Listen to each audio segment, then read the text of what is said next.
This is the early edition, a curated weekday guide to major news and developments over the past 24 hours, curated by Lizzie Jennings and read by an automated voice. Published October 29, 2025 on Just Security, an essential resource for those shaping a just and secure world. Here's today's news. Israel-Hamas war ceasefire. Israeli Prime Minister Benjamin Netanyahu yesterday ordered the Israeli military to conduct strikes in Gaza.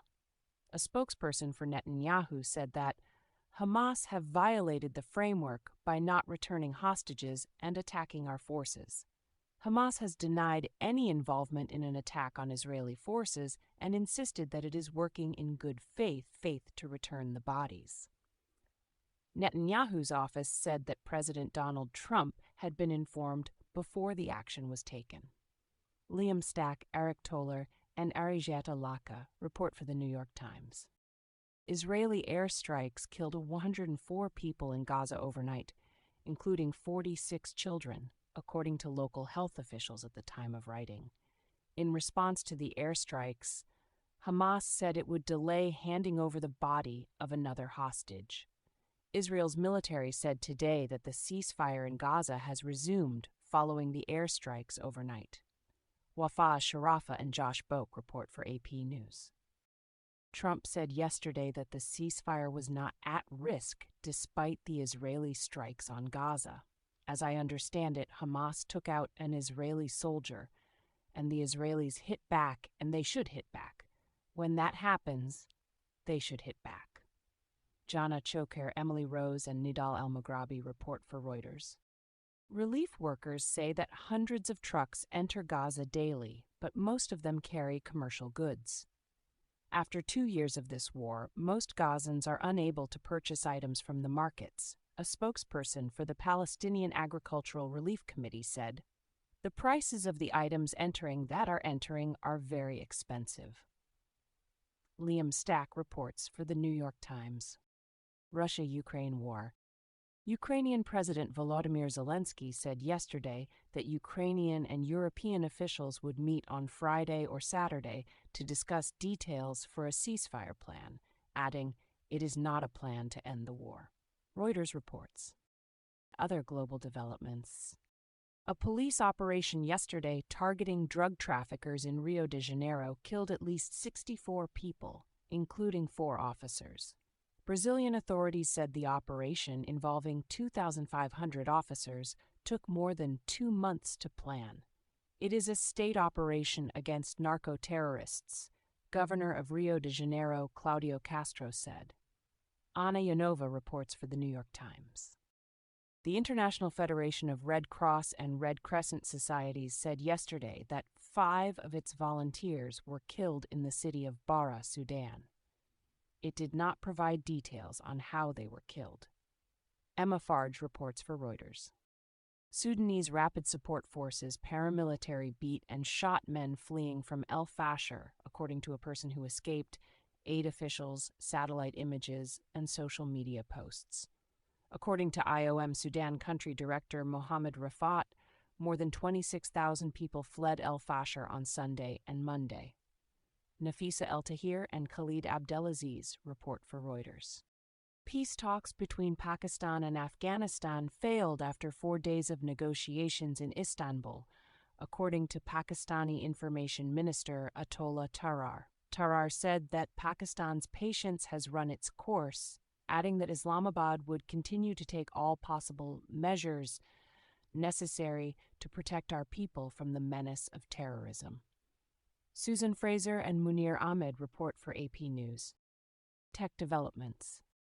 OpenAI said yesterday that it has adopted a new for-profit structure and has become a public benefit corporation. The nonprofit that previously controlled the organization will continue to oversee the PBC and will receive a $130 billion stake in the new company.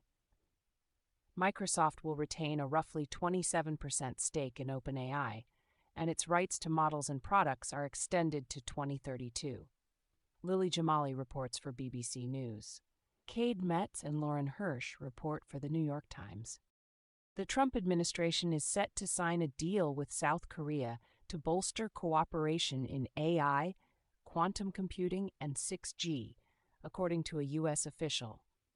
The official said that the agreement is due to be signed today by Michael Kratsios, director of the White House Office of Science and Technology Policy. The countries will work together to strengthen AI export controls and reduce regulatory burdens for tech companies. Hadriana Lowenkron reports for Bloomberg. U.S. immigration developments. Immigration officials have deported Chantila Suvanarath to Laos from the United States despite a court order blocking his removal, Suvanarath's lawyer said yesterday. A federal judge last week ordered ICE to keep Suvanarath in the United States while he presents his substantial claim of U.S. citizenship. Jim Mustian and Jack Brooke report for AP News. U.S. Caribbean and Pacific operations. Defense Secretary Pete Hegseth yesterday announced that the U.S. military killed 14 people in strikes carried out on 4 boats allegedly carrying drugs in the eastern Pacific Ocean. A Pentagon official said that the strikes were conducted on Monday off the coast of Colombia. The Mexican Navy said yesterday that it is still conducting a search for the sole survivor of the strikes. Konstantin Toropin reports for AP News. U.S. military officials involved in expanding operations in Latin America have been asked to sign non-disclosure agreements, according to 3 U.S. officials. It is unclear why NDAs are being used, seeing as U.S. military officials are already required to shield national security secrets from the public. The officials did not know how many members of the Defense Department had been asked to sign the NDAs. Phil Stewart reports for Reuters. U.S. Foreign Affairs. The Trump administration's decision to move the USS Gerald R. Ford aircraft carrier to South America pulls the ship out of the Mediterranean, leaving no U.S. aircraft carriers in the waters around both Europe and the Middle East. Ben Finley and Konstantin Toropin report for AP News. COFCO, China's largest food and agricultural company, has bought 3 U.S. soybean cargoes, according to 2 trade sources. COFCO has proceeded to purchase U.S. beans even before Trump and Chinese President Xi Jinping have reached a trade agreement, according to one source. Ella Cow and Naveen Thukral report for Reuters. Amnesty International said yesterday that a U.S. airstrike in April that killed over 60 detained African migrants in a Houthi-run prison in Yemen should be investigated as a possible war crime. Amnesty said that the strike appeared to be an indiscriminate attack with no clear military objective.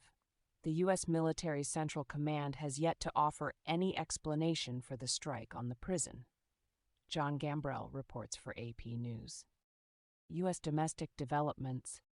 A federal judge yesterday disqualified U.S. Attorney Bill Essayli from supervising the criminal prosecutions in 3 cases after concluding that Essayli had overstayed in the role.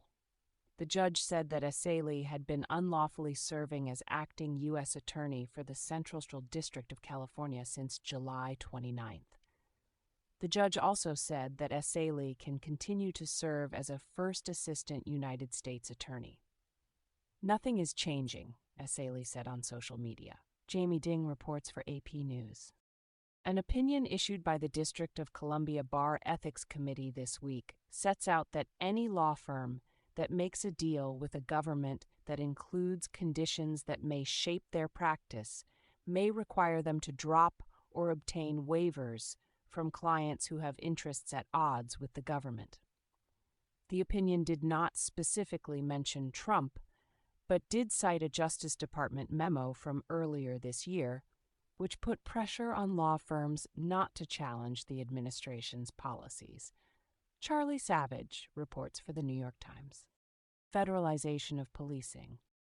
Trump said yesterday that he was prepared to send more than the National Guard to enforce crackdowns on crime in cities across the United States during a speech to U.S. troops in Japan. Trump did not clarify precisely what he meant by this. Erica L. Green and Katie Rogers report for the New York Times. Trump administration actions. If you read it, it's pretty clear. I'm not allowed to run. It's too bad, trolled reporters today when asked whether he would seek a third term in office.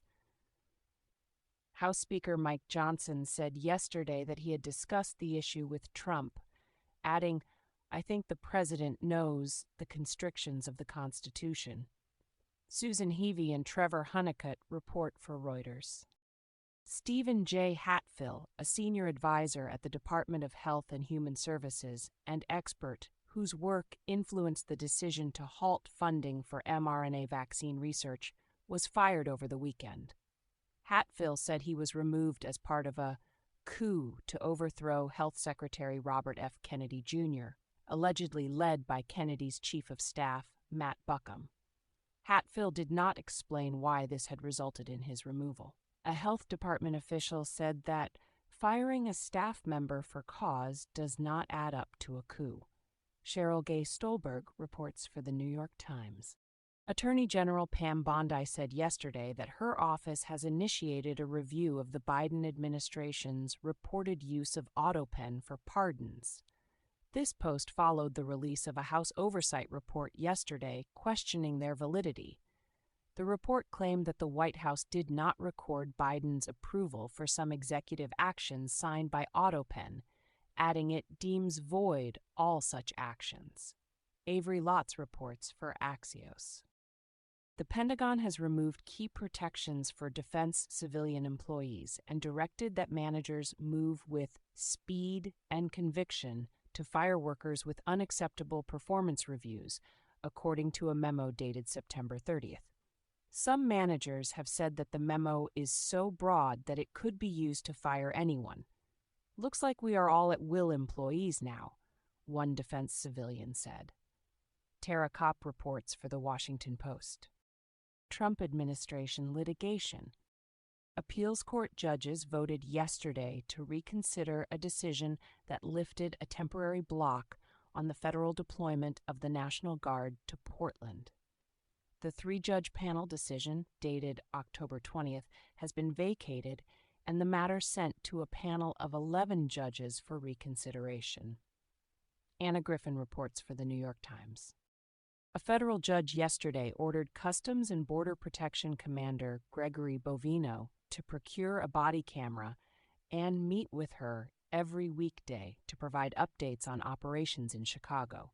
The judge also required the Homeland Security Department to share with the court all use-of-force incident reports and accompanying video footage from September 2nd to October 25th by Friday. Monica Eng reports for Axios. A federal judge issued an injunction on Monday ordering the Education Department to immediately take every step necessary to restore grants to mental health services for school children. The judge said that the administration did not follow its own rules for canceling the grants, rejecting arguments that the administration was not required to give reasons for the cuts. Michael C. Bender reports for the New York Times. A federal judge yesterday extended an order indefinitely blocking the Trump administration from firing federal workers during the government shutdown. Emily Peck reports for Axios. Democratic attorneys general and governors from 25 states filed a lawsuit yesterday against the Trump administration over its decision not to use emergency funds for the Supplemental Nutrition Food Assistance Program during the government shutdown. Grace Yarrow reports for Politico. In case you missed it, yesterday on Just Security, the rulemakers of deep-sea mining, how the U.S. and China are competing beyond minerals by Alexandria Virginsky. Memorandum for Prosecution of the Crime of Aggression Committed Against Ukraine by James A. Goldston and S.D. Tambay. How designating Antifa as a foreign terrorist organization could threaten civil liberties by Thomas E. Brzezowski. Thank you for listening to Just Security's early edition today, October 29, 2025. If you enjoy listening, Just Security's analytic articles are also available in audio form on the justsecurity.org website. To stay up to date on Just Security's analysis of law, policy, and current events, go to justsecurity.org, subscribe to Just Security on Substack, and follow us on LinkedIn, Blue Sky, Facebook, and Threads.